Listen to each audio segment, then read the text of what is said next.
Hadis yang masyhur kata Nabi SAW, "Man akthara istighfara ja'alallahu lahu min kulli dhiqin makhraja wa min kulli hammin faraja wa razaqahu min haitsu la yahtasib." Barang siapa memperbanyak istighfar, niscaya Allah menjadikan untuknya jalan keluar dari setiap kesempitan dan kelapangan dari setiap kesedihan. Setiap ada kesempitan, ada masalah, sumpah sedih, hilang. Ya. Dan Allah memberinya rezeki dari arah tidak disangka-sangka. Coba, Anda mau apa lagi teman-teman? Diberikan jalan keluar dari permasalahan, dihilangkan kesedihannya, dan diberikan rezeki. Berkumpul semua kebaikan pada 3 hal ini. Ya. Dengan istighfar itu luar biasa. Allahu Rabbi wal Islam dini wa Muhammadan Rasulullah. Baik teman-teman sekalian, setelah Alhamdulillah kita sudah menyelesaikan dari buku kumpulan doa yang sedang kita bedah, sampai terakhir zikir-zikir dan doa yang dibaca sebelum salam.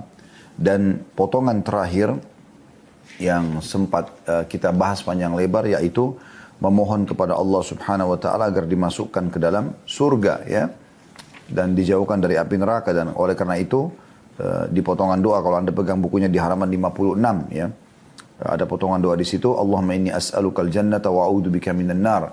Ya Allah, aku mohon kepadamu surga dan aku berlindung dari api neraka. Oleh karena itu, supaya doa ini punya makna yang dalam dan kita dianjurkan baca setiap kali mau salam, apakah sholat wajib dan sholat sunnah, maka kita memasuki kurang lebih 31 atau 32 bab tentang neraka. Alhamdulillah sudah tuntas kita bahas, semoga Allah selamatkan kita darinya. Dan 30 bab dalam masalah surga, dan baru pekan kemarin, Senin kemarin kita selesaikan. Alhamdulillah, semoga Allah menjadikan kita penghuninya tanpa hisab. Allahumma amin. Dan kita akan masuk teman-teman sekalian, melanjutkan kumpulan doa sesuai dengan Al-Quran dan Sunnah ini setelah salam. Karena sholat sudah selesai, kita sudah bahas panjang lebar dari doa iftitahnya, kemudian doa ruku, doa i'tidal, doa sujud, doa di antara dua sujud, kemudian doa-doa tahiyat, ya, kemudian doa sebelum salam, itu sudah panjang lebar kita paparkan. Maka sekarang kita masuk zikir setelah sholat. Teman-teman sekalian, setelah Anda salam dari sholat 5 waktu, ya, tentu setelah Anda memberikan hak-hak sholat tersebut dari kehusyuannya, ya, tumaknina, ketenangan, ya, konsentrasi supaya Anda menerima pahala maksimal. Dan ingat, pesannya penting di sini, selalu berpikir teman-teman sekalian, kalau sholat yang sedang kita kerjakan, kita yang membutuhkannya. Allah sama sekali tidak butuh. Ya. Kenapa banyak orang teman-teman sholat asal selesai, yang penting selesai. Seperti cuma store kewajiban. Karena dia berpikir Allah membutuhkan sholat itu. Padahal sebenarnya Allah tidak butuh. Yang butuh adalah kita sendiri. Dalam sebuah hadis qudsi, hadis sahih riwayat Bukhari, kata Nabi SAW, Allah berfirman, wahai anak Adam, sesungguhnya amal-amal kalian itu adalah amal-amal yang aku wajibkan buat kalian, dan aku akan kembalikan kepada kalian juga.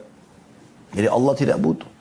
Kalau Allah kasih teman-teman kita, teman-teman sekalian 1000 tahun umur pun, dan kita selama 1000 tahun dari baru lahir, ya, sudah bisa ibadah, sampai kita meninggal, toh tidak ada pengaruhnya kepada Allah Subhanahu Wa Taala.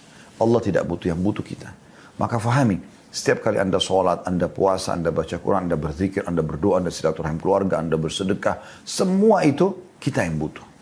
Tanamkan dalam diri kita, sehingga kita tidak pernah mau putus asa dan tidak pernah mau bermalas-malasan dalam, ya, mengerjakan perintah-perintah Allah Subhanahu Wa Taala. Karena memang itu penting sekali, manfaatnya buat kita sendiri, untuk penyelamatan diri kita di akhirat nanti dari api neraka, dan supaya kita bisa masuk ke dalam surga Allah Subhanahu Wa Taala. Nah, di antara hal yang disunnahkan sekali adalah zikir selepas salam. Ya, jangan buru-buru berdiri.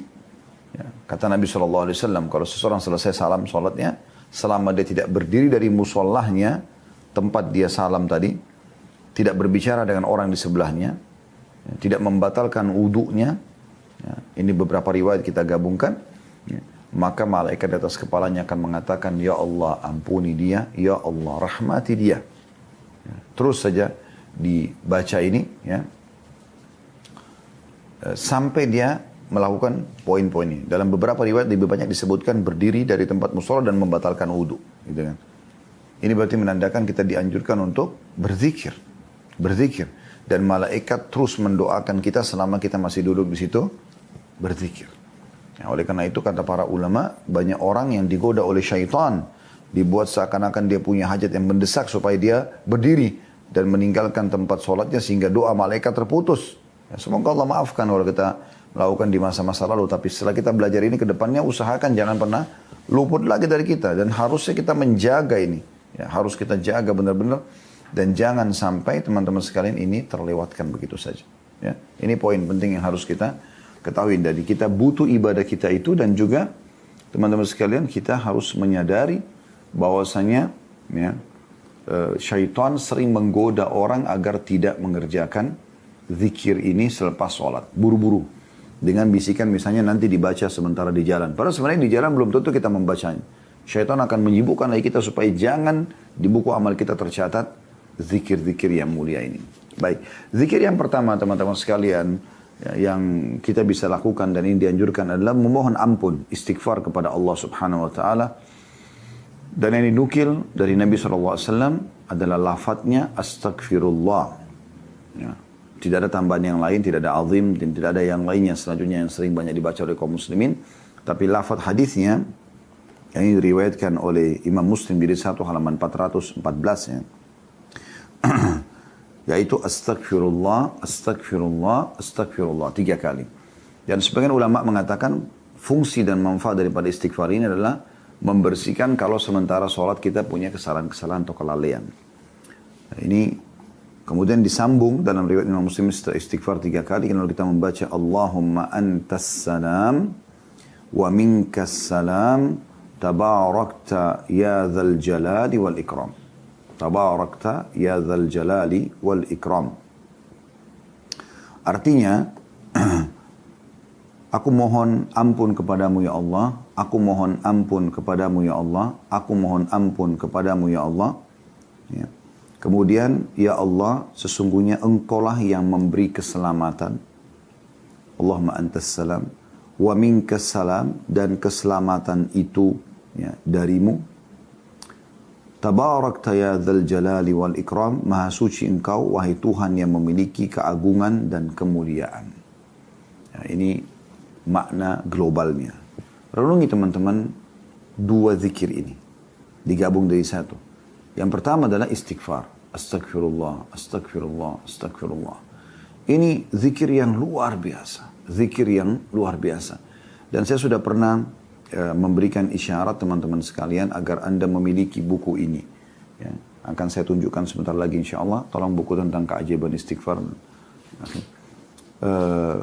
Buku ini usahakan dimiliki dan ada di perpustakaan rumah Anda. Dan sering Anda dengar. Kalau Anda mau dengar penjelasan lebih jauh, saya sudah pernah bedah buku ini di judul Keajaiban Istighfar. Ya, Keajaiban Istighfar. Juga ada Keajaiban Sedekah. Di sini digabungkan keduanya. Ya, Keajaiban Istighfar dan Sedekah dan Istighfar.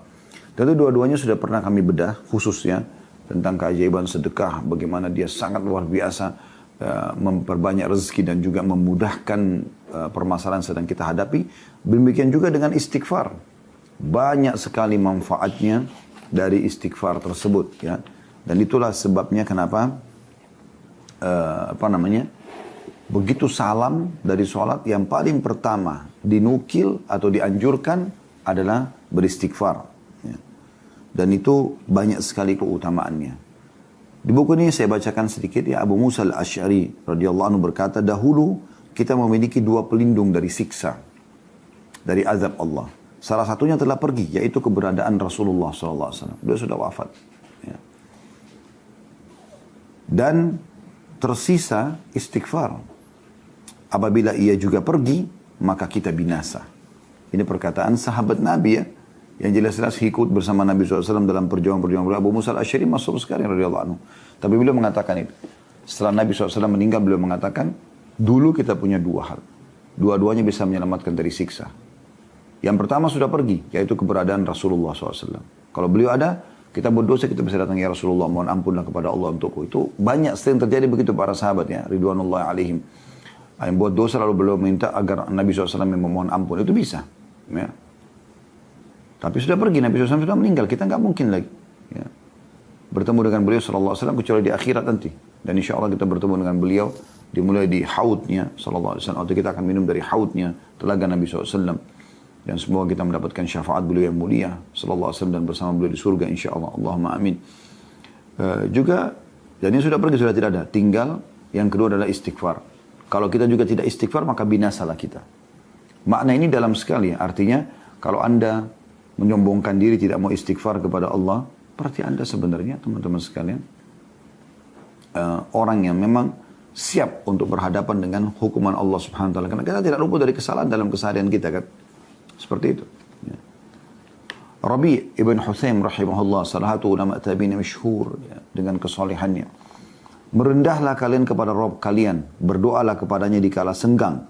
Karena Allah berfirman dalam hadis qudsi, "Man da'ani fir rakha'i ajabtuhu fi syiddah." Barang siapa yang berdoa kepadaku di waktu dia lagi lapang, maka aku akan terima permohonannya pada saat dia lagi sempit. Jadi lagi sehat, lagi kaya, lagi nggak ada masalah, Anda selalu berdoa sama Allah. Di saat itu menjadi tiket VIP untuk supaya doa Anda di saat Anda sedang ada masalah diterima oleh Allah SWT. Wa man sa'alani a'taitu. Siapa yang memohon aku akan beri, kata Allah. Wa man tawadha'a li rafa'atuh. Dan siapa yang merendah karena aku akan tinggikan derajatnya. Wa man tafarraga li rahimtuh. Dan siapa yang meluangkan waktu untuk beribadah kepada aku akan kasihi dia. Wa man istaghfarani ghafartu lahu. Dan siapa yang memohon ampun kepadaku, maka aku akan pasti mengampuninya. Gitu kan? Jadi jelas sekali nih bagaimana ya, istighfar itu manfaatnya sangat luar biasa. Ibnul Jauzi rahimahullah menukil, mengatakan iblis berkata, aku membinasakan anak cucu Adam dengan dosa. Ya, dengan dosa kita jadi celaka. Gitu kan? Dan sangat dekat dengan hukuman Allah Subhanahu wa ta'ala. Semoga Allah selamatkan. Dan mereka membinasakanku dengan istighfar, dengan la ilaha illallah. Jadi iblis ya, mencelakakan manusia dengan dosa, baik dosa kecil atau dosa besar. Tapi kata iblis, dan mereka membinasakanku, justru menyerangku balik dan bisa menyelamatkan diri mereka dengan istighfar dan la ilaha illallah. Karena biar sebesar apapun dosa yang kita lakukan, dengan istighfar kita akan dimaafkan. Manakala aku melihat hal itu pada mereka, aku tanamkan hawa nafsu pada mereka, di mana mereka berbuat dosa tapi tidak beristighfar. Karena mereka mengira diri mereka telah berbuat baik. Atau masih dalam koridor berbuat baik. Oleh itu teman-teman sekalian, kalau ada orang berbuat dosa, biasanya syaitan bisikin ke dia itu. Ah, kau kan sudah terlanjur buat dosa. Udahlah, buat aja nanti sekalian istighfarnya. Atau bisikannya, ya, udah gak masalah. Berbuat dosa saja. Toh kau juga sudah terlanjur najis, sudah kotor. Gak mungkin lah kau dimaafkan. Nah, seperti itu bisikan-bisikan yang tidak masuk akal. Padahal sebenarnya, orang kalau berbuat salah dalam syariat Allah SWT harus segera memohon ampun. Bayangkan teman-teman, jangan kita buat salah. Kita sedang sholat. Kita sedang sholat saja. Begitu salam yang pertama, istighfar dulu. Padahal kita habis ibadah. Ya. Begitu juga pada saat, karena mungkin ada kelalaian dalam sholat kita. Ya. Saya pernah mendengarkan penjelasan Syekh Abdul Razak Hafizahullah yang masyhur. Salah satu rujukan di zaman kita ini, ulama rujukan zaman kita dan mengajar di Masjid Nabawi. Dan dulu juga memang mengajar di kampus kami. Dan sampai sekarang beliau Masya Allah masih menjadi dosen di sana. Nah, beliau sendiri ya, pernah mengatakan, waktu itu saya kebetulan datang ke Masjid Nabawi dan kebetulan di majelis membahas tentang zikir masuk dan keluar kamar mandi. Ya. Nah, zikir dulu kamar mandi kan gufranak. Ya Allah ampunilah aku. Beliau membahas, apa hikmahnya? Kenapa kita keluar dari kamar mandi, toh kita umumnya orang tidak berdosa. Ada juga orang yang berdosa, mungkin onani dan segala macam. Tapi ada orang tidak. Memang dia selesaikan hajatnya. Maaf, dia buang hajat di WC atau dia mandi. Sama saja. Dia tidak berdosa pun dia keluar, dia mengatakan gufranak, pengampunanmu. Kenapa? Ya. Karena kata sebagian ulama, kelalaian saja. Duduk tanpa ada ibadah kepada Allah Subhanahu wa ta'ala, itu sudah butuh istighfar. Apalagi kalau dasarnya orang berbuat dosa. Bagaimana kita bisa bergelimang dosa lalu kita tidak istighfar kepada Allah SWT. Selalu nukil, selalu lisan kita membaca itu. Ya. Betul juga kata ada rahimahullah berkata, Al-Quran menunjuki kalian penyakit dan obat penyembuh kalian. Penyakit kalian adalah dosa. Itu sumber penyakit. Kalau orang sudah bisa dikontrol dari dosa, maka dia aman. Dan obat penyembuh kalian tidak ada lain kecuali istighfar. Istighfar. Ali radhiyallahu anhu berkata, yang aneh adalah orang binasa padahal keselamatan ada bersamanya. Lalu beliau ditanya, apa keselamatan tersebut? Kata Ali radhiyallahu anhu, istighfar.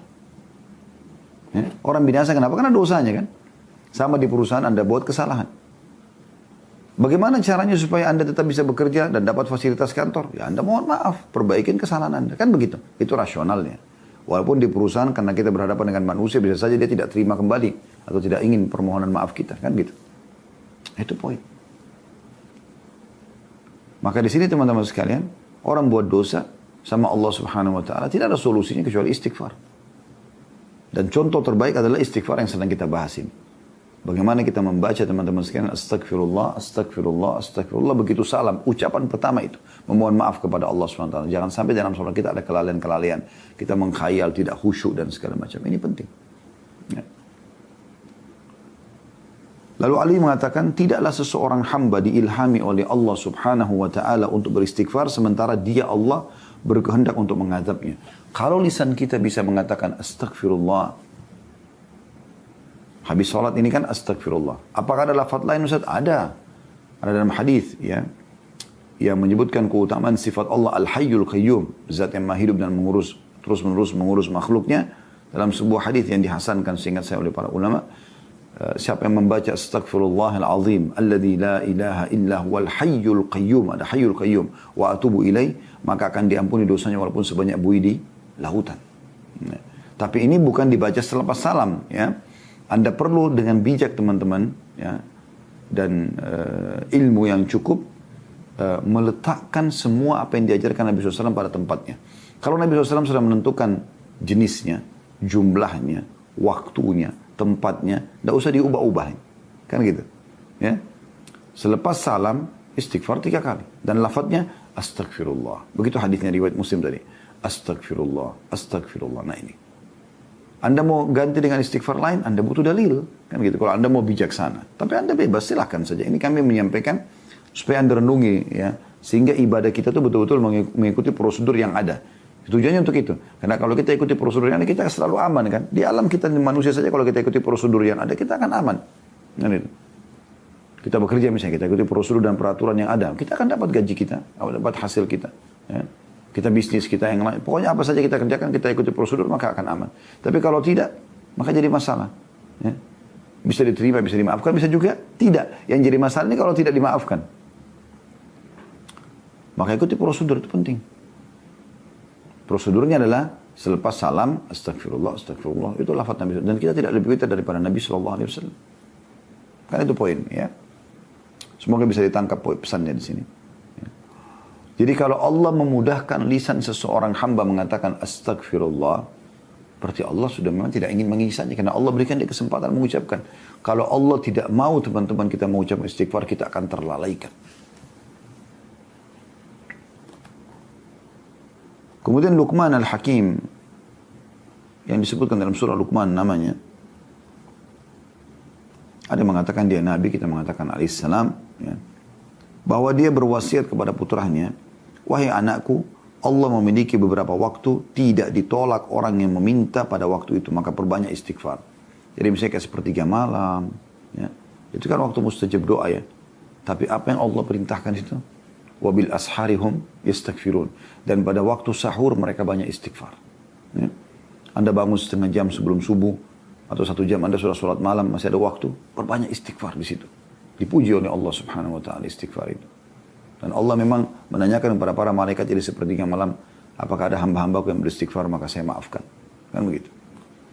Aisyah berkata radhiyallahu anha, Tuba itu nama surga ya. Menurut pendapat sebagian ulama, nama pohon di surga. Bagi orang yang mendapatkan banyak istighfar dalam buku catatan amalnya. Abu Minhal berkata rahimahullah, tidaklah seorang hamba didampingi dalam kuburnya oleh pendamping yang lebih dicintai daripada istighfar. Itu yang paling dia suka. Al-Hasan Basri berkata rahimahullah, perbanyaklah istighfar. Jadi bukan cuma istighfar, perbanyak, selalu astagfirullah, astagfirullah, gitu aja. Perbanyak. Di rumah-rumah kalian, di meja-meja makan kalian, di jalan-jalan kalian, di pasar-pasar kalian, di majelis-majelis atau pertemuan-pertemuan kalian. Karena kalian tidak tahu kapan ampunan akan turun. Seorang Arab Badui berkata, siapa yang ingin menjadi tetangga kami di tanah kami, hendaklah memperbanyak istighfar. Karena istighfar adalah awan tebal yang mengandung air hujan. Artinya mereka sampai memahami istighfar sampai pada level itu. Artinya kalau ada yang mau menjadi tetangga kami hanya minta satu. Syaratnya mereka banyak istighfar kepada Allah. Karena dengan dia istighfar, kami itu istighfar, maka akan turun hujan. Maka semua akan subur. Hewan-hewan ternak akan bisa hidup karena ada air. Dengan air hujan juga tumbuh rumputan, ya, perkebunan mereka, pertanian mereka segala macam gitu ya. Bakar bin Abdullah al-Muzani rahimahullah berkata, kalian banyak berbuat dosa, maka perbanyaklah istighfar. Karena sungguhnya kalau orang menemukan istighfar dalam catatan amalnya pada setiap jarak dua baris, berbuat dosa astagfirullah, dia akan senang melihat tempat itu. Tentu ini bukan, jangan mengambil poin negatifnya. Jangan selalu mengatakan, oh kalau gitu kita buat dosa aja terus lalu kita istighfar. Bukan itu maksudnya. Artinya, kalau ada orang sampai buat dosa, jangan berhenti beristighfar. Tentu usahakan jangan mengulangi dosa tersebut semaksimal mungkin. Jangan dia bermain-main sama Allah Subhanahu Wa Taala. Nah, orang bisa tergoda dalam berbuat dosa, tapi yang penting dia kembali kepada Tuhannya. Ibnu Taimiyah rahimahullah berkata, ini kenapa beliau banyak punya tulisan-tulisan. Hafalannya sangat luar biasa. Bahkan Ibnu Taimiyah rahimahullah sekarang sudah cetak bukunya dalam bentuk yang luar biasa setelah meninggal sekian lama ya. Sudah dihitung ya ratusan tahun beliau meninggal rahimahullah. Beliau itu pernah dipenjara lalu beliau menulis apa yang beliau tahu di tembok. Tembok-tembok penjara penuh dengan ilmu. Jadi saking luasnya ilmu yang Allah SWT berikan subhanallah.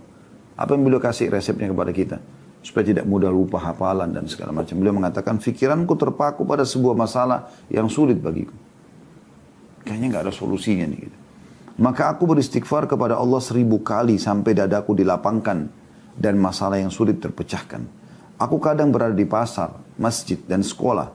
Tapi hal itu tidak menghalangiku dari zikir dan istighfar sampai aku meraih apa yang aku inginkan. Jadi nasihatnya penting. Karena ada masalah, tidak ada masalah pun istighfar. Tapi kalau ada masalah, beliau terus istighfar sampai beliau merasa lapang dadanya.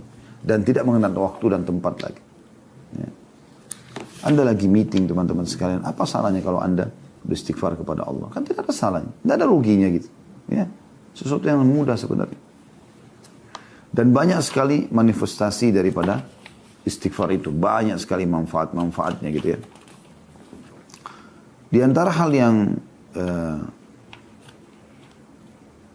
dinukil tentang masalah manifestasinya ya. Yang pertama itu dia adalah perintah Allah Subhanahu wa taala. Seperti Nabi sholat misalnya Anda baca atau Anda istighfar setiap saat ya astagfirullah wa atubu ilaih astagfirullah. Anda mau baca lafaz yang lain astagfirullahalazim la ilaha illa huwal qayyum wa atubu ilaih. Astagfirullahalazim itu juga boleh. Itu lafaz-lafaz yang ada. Tapi tadi kalau habis sholat saya bilang kena terikat dengan waktu, tempat, jumlah ya. Nabi SAW tentukan lafaznya juga ya sudah jangan kita tambah. Kita coba astagfirullah itu yang paling amannya ya. Tapi selain sholat tidak ada masalah. Pada saat tidak ditentukan jenisnya dan juga jumlahnya. Karena Allah Subhanahu wa taala mengatakan kepada nabinya Muhammad sallallahu alaihi wasallam dalam surah Al-Mu'min ayat 55, A'udzu billahi minasyaitonir rajim. Fasbir inna wa'dallahi haqqun wastaghfir li dzambika wasabbih bihamdi rabbika bil 'ashyi wal ibkar. Maka bersabarlah kamu hai Muhammad. Seperti kita sekarang ini benar ya penyampaian Allah Subhanahu wa taala kepada Nabi Muhammad SAW dan ini juga benar kalau orang mukmin itu menjalankannya. Pasti benar, tidak mungkin salah. Sabarlah. Kalau ada di antara Anda sudah mulai belajar agama, sudah mulai mendekatkan diri kepada Allah SWT, sabar. Tinggal sabar, istiqomah aja situ. Tidak ada masalah, gitu kan. Sampai meninggal. Gitu. Bersabarlah hai Muhammad di atas kebenaran ini. Sampai meninggal. Karena sungguhnya janji Allah itu benar. Dan mohonlah ampun untuk dosamu dan bertasbihlah seraya memuji Tuhanmu pada waktu pagi dan pada waktu petang dan pagi. Ya. Jadi di sini kita lihat Nabi Muhammad SAW saja orang yang mulia, tetap Allah SWT suruh beliau beristighfar kepada Allah. Jadi ini manifestasi yang pertama yang bisa kita dapatkan dari istighfar. Artinya kita menjalankan perintah Allah Subhanahu Wa Taala.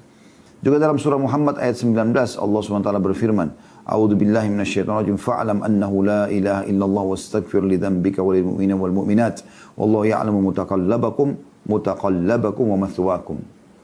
Maka ketahuilah bahwa sesungguhnya tidak ada Tuhan yang berhak disembah selain Allah dan mohonlah ampunan bagi dosamu dan bagi dosa orang-orang mukmin, lelaki dan perempuan, dan Allah mengetahui tempat kamu berada dan tempat tinggalmu. Ini perintah Allah SWT kepada Nabi SAW untuk memohon ampun atas dosa beliau sendiri, kalaupun beliau melakukan. Dalam surah An-Nasr ayat 3 juga Allah SWT mengatakan, A'udzu billahi minasyaitonir rajim, fasabbih bihamdi rabbika wastaghfirhu innahu kana tawwaba. Bertasbihlah dan memuji Rabbmu dan mohonlah ampun kepadanya, sungguhnya Dia Maha penerima taubat. Dan dalam surah An-Nisa 106 Allah SWT berfirman, wastaghfirillah innallaha kana ghafurur rahim. Dan mohonlah ampun kepada Allah, sungguhnya Allah Maha Pengampun lagi Maha Penyayang. Astaghfirullahaladzim, la ilaha illa huwal hayyul qayyum wa atubu ilaih. Apa sulitnya ucapkan itu? Apa sulitnya teman-teman sekalian lagi nunggu lampu merah, astagfirullah atubu ilaih, astagfirullah atubu ilaih, astagfirullah atubu ilaih. Lagi antri mau bayar di kasir, astagfirullah atubu ilaih, astagfirullah atubu ilaih, astagfirullah. Lagi di lift, mau naik ke lantai berapa di kantor Anda, astagfirullah atubu ilaih, astagfirullah atubu ilaih, astagfirullah. Kenapa?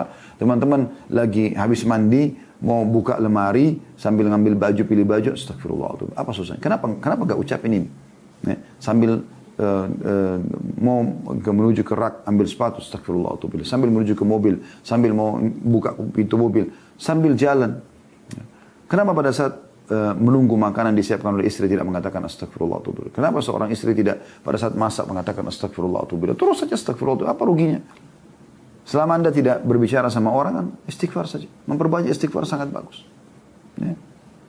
Dan sekian banyak contoh yang bisa Anda lakukan berhubungan dengan masalah ini. Ya. Dan juga dalam surah Nisa 106 Allah mengatakan kepada Nabi Muhammad SAW, wastaghfirillah innallaha kana ghafurur rahim. Dan mohonlah ampun kepada Allah, sungguhnya Allah Maha Pengampun lagi Maha Penyayang, gitu kan. Begitu juga Allah mengatakan dalam surah Muzammil ayat 20, wastaghfirullah innallaha ghafurur rahim. Mohonlah ampun kepada Allah, sungguhnya Allah Maha Pengampun lagi Maha Penyayang. Ya. Dalam surah Al-Imran 133 Allah menyuruh kita bersegera dan tidak menunda istighfar dan taubat kembali ke jalannya. A'udzu billahi minasyaitonir rajim. Wasari'u ila magfiratin min rabbikum wa jannatin arduha as-samawati wal ardu iddat lil muttaqin. Dan bersegeralah kamu kepada ampunan dari Tuhanmu dan kepada surga yang luasnya seluas langit dan bumi yang disediakan untuk orang-orang yang bertakwa. Bertakwa. Ya, di sini kita disuruh bersegera untuk memohon ampun kepada Allah Subhanahu wa taala. Sekarang Anda lagi nunggu mendengarkan ceramah Anda, kan bisa. Astagfirullah atubu ilaih, astagfirullah atubu ilaih, astagfirullah atubu ilaih. Bisa saja. Enggak ada rugi. Minimal Anda baca 100 kali sehari. Itu tidak ada susahnya sama sekali. Ya. Kemudian Allah SWT juga ya, mengatakan tentang orang-orang kafir. Kalau mereka beristighfar dan taubat kepada Allah, kembali ke agama Allah, Allah bisa maafkan. Dalam surah Al-Ma'idah 74, A'udzu billahi minasyaitonir rajim, afala yatubuna ilallahi wa yastaghfiruna wallahu ghafurur rahim. Mengapa mereka tidak bertobat kepada Allah dan memohon ampun kepadanya, dan Allah Maha Pengampun lagi Maha Penyayang? Tentu diikuti dengan keimanan. Gitu. Kemudian dalam hadis qudsi yang mulia, hadis ini mulia sekali tentang manfaat istighfar, ya. Hadis ini diriwayatkan oleh Tirmidzi dengan sanad hasan sahih. Kata baginda Nabi SAW, Allah SWT berfirman, ya ibna Adam, lau balagat dhunubuka ananas sama'i thumma astaghfartani, ghafartu laka wala ubali. Wahai anak Adam, seandainya dosamu mencapai langit, penuh banyak sekali. Kita kan postur tubuh kita kecil, mencapai langit seperti apa. Tapi dosamu sebesar itu pun, penuh langit semuanya. Ya. Mencapai langit dari bumi sampai langit, itu luar biasa jaraknya, gitu kan. Kemudian kau memohon ampun atau istighfar kepadaku, kata Allah. Astagfirullah, itu beda ringan sekali di lisan kita gitu. Maka niscaya kata Allah, aku mengampunimu dan aku tidak peduli. Karena tidak ada yang bisa intervensi di haknya Allah SWT. Ini manifestasi yang luar biasa. Bagaimana itu adalah perintah Allah dan Allah memastikan akan diterima. Gitu kan? Istighfar yang kedua manifestasinya adalah mendatangkan rezeki. Siapa tidak mau, teman-teman, kalau dikatakan mau nggak rezekimu bertambah? Oh, orang pasti mengatakan mau. Jadi kalau dia masih punya akal sehat dan dia tahu, ya, atau dia beriman kepada Allah Subhanahu Wa Taala. Maka Nabi Nuh alaihissalam mengajarkan kepada kaumnya, dan itu dinukil oleh Allah SWT dalam surah Nuh ayat 10 sampai ayat 12 tentang manfaat istighfar. Ini Allah perintahkan Nabi Nuh alaihissalam menyampaikan. Apa kata Allah SWT? A'udzubillahi minasyaitonirrajim. Melalui lisan Nabi Nuh alaihissalam. Faqultu astaghfiru rabbakum innahu kana ghaffara. Aku katakan kepada kaumku, mohonlah ampun kepada Tuhanmu, sungguhnya Dia Maha Pengampun. Apa manfaatnya? Yursilis sama alaikum midrara. Niscaya Dia akan mengirim kepadamu hujan yang lebat. Ini bukan hujan yang mendatangkan bahaya ya, tapi dengan hujan maka hewan-hewan bisa hidup, manusia bisa hidup. Ya, air tidak kering. Ya. Kemudian juga tumbuh-tumbuhan bisa tumbuh. Ya. Tidak asing lagi manfaat air buat kita. Kemudian wa yumditkum bi amwalin wa banina wa yaj'al lakum jannatin wa yaj'al lakum anhara. Dan pasti Dia akan tambahkan untuk kalian harta dan juga keturunan, serta juga Dia akan menjadikan buat kalian kebun-kebun dan juga sungai-sungai. Ya. Jadi dengan istighfar itu manfaatnya. Itu dengan istighfar itu manfaatnya. Ya. Kemudian juga ada seseorang yang pernah dinukil teman-teman sekalian. Orang ini datang kepada Nabi SAW. Kemudian dia berkeluh kesah karena sudah lama menikah, tidak punya anak. Ya. Dalam sebuah riwayat disebutkan oleh dalam Musnad Abu Hanifah, bahwasanya dia mengatakan Jabir bin Abdullah radhiyallahu anhu menukil bahwa ada seseorang datang kepada Nabi SAW seraya mengatakan, wahai Rasulullah, saya tidak diberi rezeki seorang anak pun, sehingga saya tidak memiliki anak. Lalu Nabi SAW mengatakan, fa'aina anta min kathratil istighfari wa kathratil sadaqah turzaqu bihima. Mana kamu dari memperbanyak istighfar dan memperbanyak sedekah? Dua hal ini, senjata yang luar biasa. Dengannya lah, atau dengan keduanya, atau salah satunya, engkau akan diberikan rezeki. Ya. Dan kata Jabir bin Abdullah, dan laki-laki tersebut akhirnya memperbanyak istighfar dan sedekah. Jabir mengatakan, dan laki-laki tersebut diberikan 9 anak laki-laki. Tapi saya sudah istighfar, saya belum punya anak. Perbanyak. Bukan istighfar 1-2 kali, 100 kali. Perbanyak. Tadi sudah saya kasih contoh di setiap kesempatan. Juga Allah menyebutkan tentang Nabi Hud alaihissalam di dalam surah Hud ayat 52. A'udzu billahi minasyaitonir rajim wa ya qaumi istaghfiru rabbakum thumma tubu ilaihi yursilis samaa'a 'alaikum midraran wa yazidkum quwwatan ila quwwatikum wa la tatawallu mujrimin. Ya, artinya, dan dia berkata Nabi Hud alaihissalam ya, kepada kaum Ad, kaumnya beliau, wahai kaumku, mohonlah ampun kepada Tuhanmu lalu bertobatlah kepadanya. Itu yang diperintahkan. Niscaya Dia, Allah akan menurunkan hujan yang deras kepadamu, maksudnya bermanfaat. Cukup. Dan Dia juga akan menambahkan kekuatan di atas kekuatanmu. Memberikan kesehatan, kekuatan fisik, ya. Mata, penglihatan, pendengaran, segala macam. Dan janganlah kamu berpaling dengan berbuat dosa. Jadi, jelas sekali bagaimana Allah subhanahu wa ta'ala menyebutkan. Kata Imam Qurtubi rahimahullah berhubungan dengan ayat ini. Di dalam ayat tersebut terdapat dalil bahwa istighfar digunakan untuk meminta rezeki dan hujan. Ini ahli tafsir Al-Qurtubi. Ahli tafsir lain Ibnu Katsir rahimahullah berkata, maksud ayat surah Hud ayat 52 ya. Jika kalian bertobat dan memohon ampun kepada Allah serta kalian mentaatinya, niscaya Allah memperbanyak rezeki kalian. Memberi kalian minum dengan nikmat-nikmat langit, mengeluarkan untuk kalian nikmat-nikmat bumi, menumbuhkan untuk kalian tumbuh-tumbuhan, mengalirkan untuk kalian air, dan menjadikan untuk kalian kebun-kebun. Di dalamnya terdapat segala macam buah-buahan, dan Dia menyelingi di antara kebun-kebun itu sungai-sungai yang mengalir.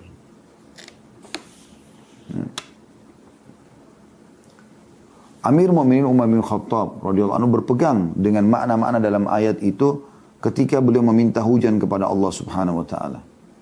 Mutarrif rahimahullah meriwayatkan dari Asy-Sya'bi rahimahullah bahwa Umar radhiyallahu anhu keluar bersama orang-orang untuk melakukan istisqa, minta turun hujan.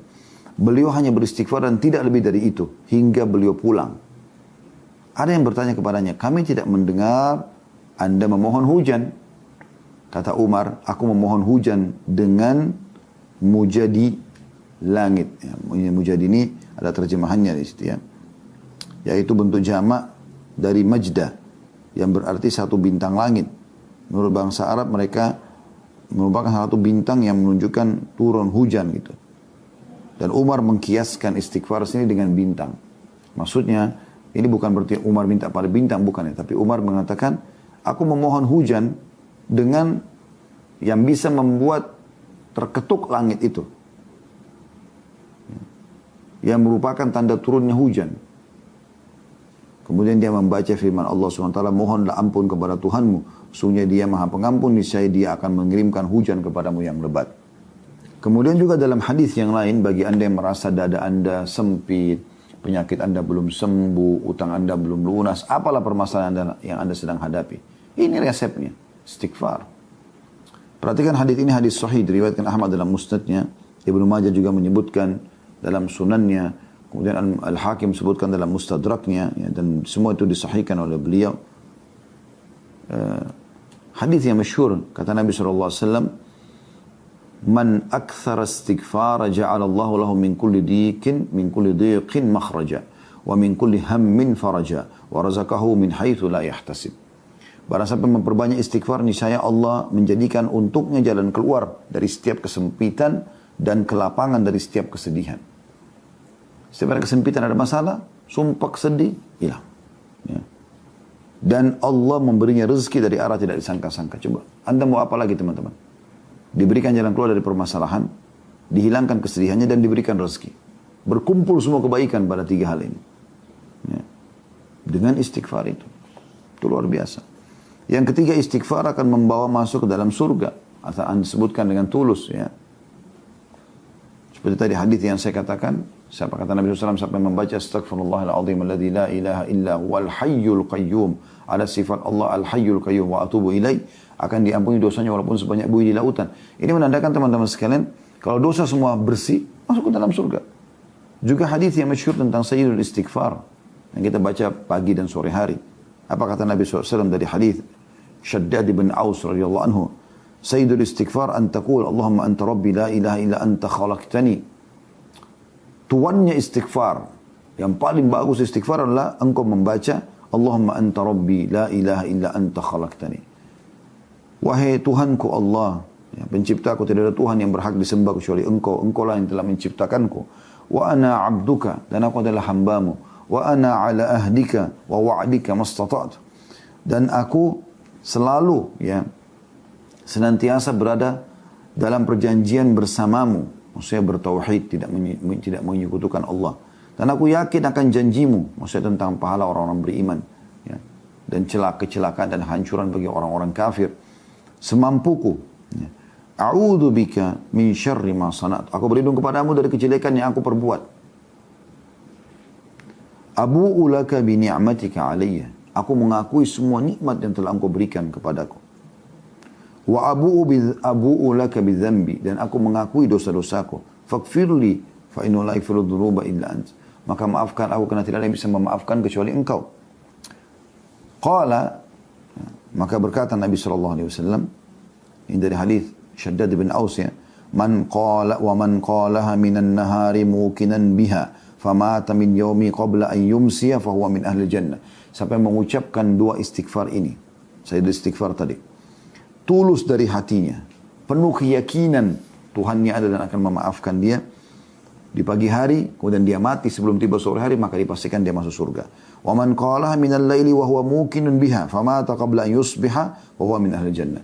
Dan sampai membaca di sore hari dengan penuh keyakinan tentang kebenaran istighfar ini dan keberadaan Tuhannya, kemudian dia mati sebelum tiba pagi hari, dia baca sore hari, dia meninggal sebelum pagi hari, maka akan kecuali dia termasuk ahli surga. Dan hadis ini hadis sahih riwayat Bukhari. Manifestasi yang lain, ya, daripada istighfar itu, dia mencegah dari hukuman Allah Subhanahu wa taala yang akan datang, ya. Sebagaimana Hasan Basri mengatakan, wahai anak Adam, meninggalkan dosa lebih ringan bagimu daripada mencari taubat. Artinya, ya, dianjurkan agar seseorang itu mencegah dirinya, ya, dari berbuat dosa, walaupun dia bisa beristighfar nantinya, ya. Abu Musa al-Asy'ari radhiyallahu anhu mengatakan, dahulu kami memiliki 2 pelindung dari adab, sudah saya bacakan tadi ini, ya. Salah satunya telah pergi, yaitu Rasulullah SAW, dan tinggal tersisa istighfar. Kalau istighfar pun telah pergi, maka niscaya kita binasa, ya. Jadi istighfar merupakan pelindung yang diberikan Allah untuk hamba-hambanya. Ini kata Abu Musa al-Asy'ari radhiyallahu anhu. Ya. Istighfar juga teman-teman dari manifestasi yang lainnya. Ya, apalagi kalau Anda ajarkan kepada anak Anda, itu akan menambahkan, kalau dia istighfar buat kita, terutama setelah kita meninggal, itu akan menambahkan banyak pahala dan juga memaafkan kesalahan, meninggikan derajat. Di dalam sebuah hadits Abu Hurairah radhiyallahu anhu, beliau berkata bahwasanya Rasulullah sallallahu alaihi wasallam bersabda, riwayat Imam Ahmad dengan sanad hasan ya, Inna Allah azza wa jalla yarfa'u ad-darajata lil 'abdi salih fil jannah fa yaqulu ya rabbi anna li hadhi fa yaqulu bi istighfari waladika lak. Sesungguhnya Allah, kata Nabi SAW, akan mengangkat derajat seorang hamba yang soleh di surga dengan derajat yang sangat tinggi. Tapi dia, hamba ini tahu dia tidak pernah lakukan apa sebabnya gitu. Ya, amal dia tidak sampai ke situ. Maka dia bertanya, wahai Rabb, dari mana nikmat ini? Ya, yang kau berikan kepada hambamu ini. Kata Allah SWT, istighfar anakmu untukmu. Ya, istighfar anakmu untukmu. Begitu juga teman-teman sekalian, istighfar ini bisa mensucikan hati. Jadi yang biasa menghilangkan kegelisahan, gundah ya. Karena biasanya orang kan hatinya gelisah, apalagi kalau sudah buat dosa gitu kan. Atau mungkin pada saat dia lagi diganggu orang, atau ada masalah yang sedang dia hadapin, teman-teman sekalian. Maka istighfar itu akan membuat hatinya plong. Ya. Sebagaimana hadits Abu Hurairah radhiyallahu anhu, dari beliau mengatakan Rasulullah SAW bersabda, Innal mu'mina idza adnaba dhanban kanat nuqtatun sauda'u fi qalbi. Sesungguhnya seorang mukmin kalau buat dosa maka akan menjadi titik hitam dalam hatinya. Fa in taba wa naza'a wastaghfara su'ika qalbuhu minha. Kalau seandainya dia bertaubat, ya, kemudian dia meninggalkan dosa itu dan dia istighfar kepada Allah, maka akan dibersihkan kembali hatinya. Ya. Dibersihkan kembali hatinya, maksudnya yang mengganjal dalam hatinya itu.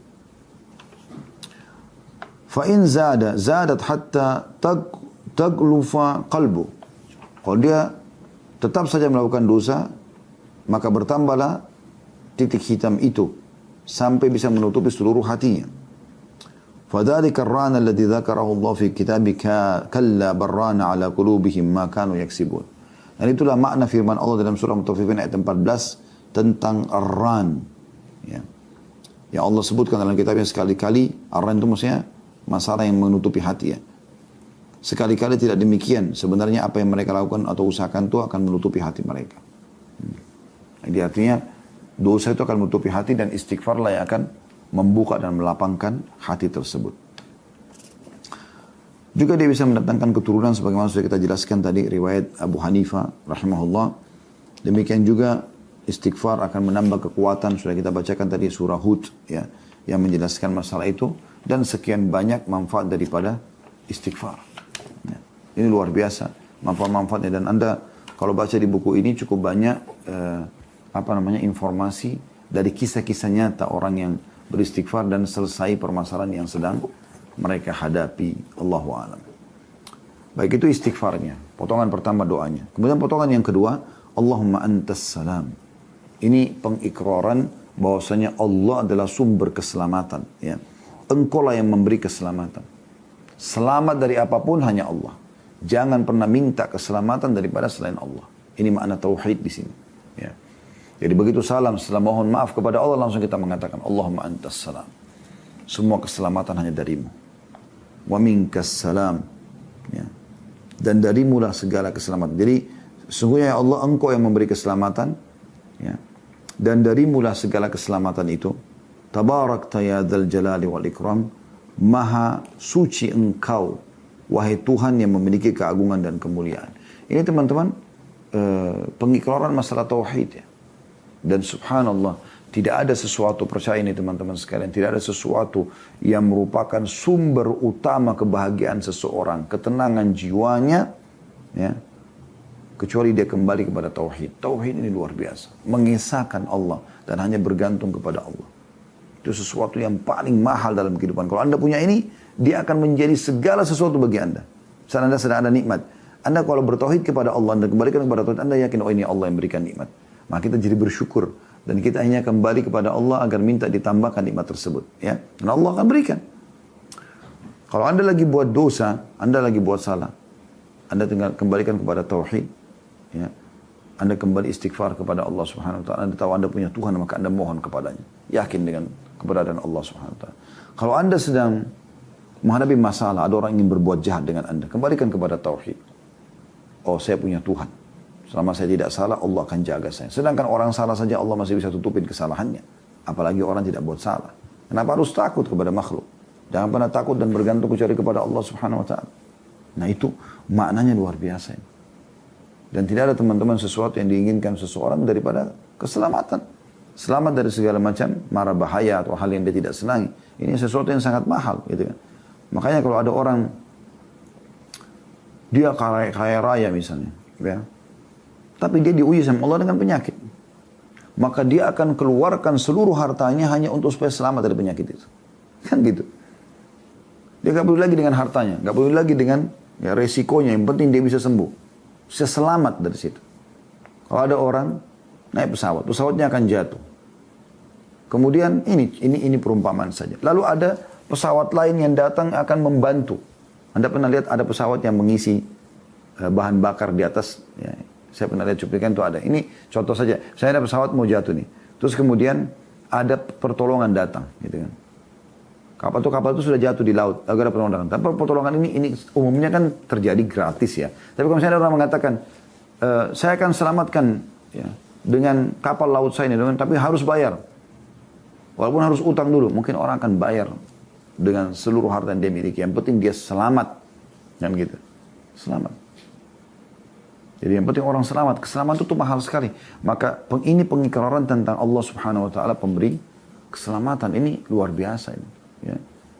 Kita disadarkan selepas ya salam dengan ini, supaya kita memohon ampun kepada Allah Subhanahu Wa Taala, supaya juga kita mengembalikan kalau Allah ya segala sesuatunya, Allah segala sesuatunya.